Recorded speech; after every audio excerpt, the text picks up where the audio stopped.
నరాలను పోగులుగా, తమ రక్తాన్ని రంగులుగా, గుండెలను కండెలుగా మార్చి, చెమట చుక్కలను చీరలుగా మలిచి, మనిషికి నాగరికతను అద్దిన నేతన్నలకు బీఆర్ఎస్ వర్కింగ్ ప్రెసిడెంట్ కేటీఆర్ జాతీయ చేనేత దినోత్సవ శుభాకాంక్షలు తెలిపారు.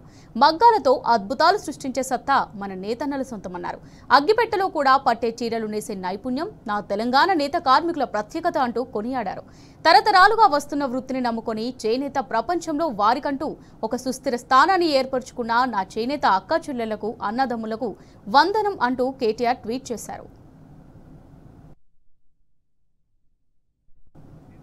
సమైక్య పాలనలో సాలెల మగ్గం సడుగులిరిగిందని కేటీఆర్ మండిపడ్డారు. బీఆర్ఎస్ హయాంలోనే నేతన్నలకు పునర్వైభవం వచ్చిందన్నారు. పనులు లేక పొట్ట చేత పట్టుకుని సూరత్, భీవండిలకు వలస వెళ్లిన చేనేత కార్మికులను వినూత్న పథకాలు ప్రవేశపెట్టి తిరిగి తెలంగాణకు రప్పించి ఉపాధి కల్పించిన ఘనత కేసీఆర్కే దక్కుతుందన్నారు. చేనేత మిత్ర, నేతన్నకు చేయూత, నేతన్న భీమా, బతుకమ్మ చీరలు, రుణమాఫీ, పెన్షన్లు వంటి ఎన్నో పథకాలతో నేతన్నల జీవితాల్లో వెలుగులు నింపిన చరిత్ర బీఆర్ఎస్ ప్రభుత్వానిదేనన్నారు.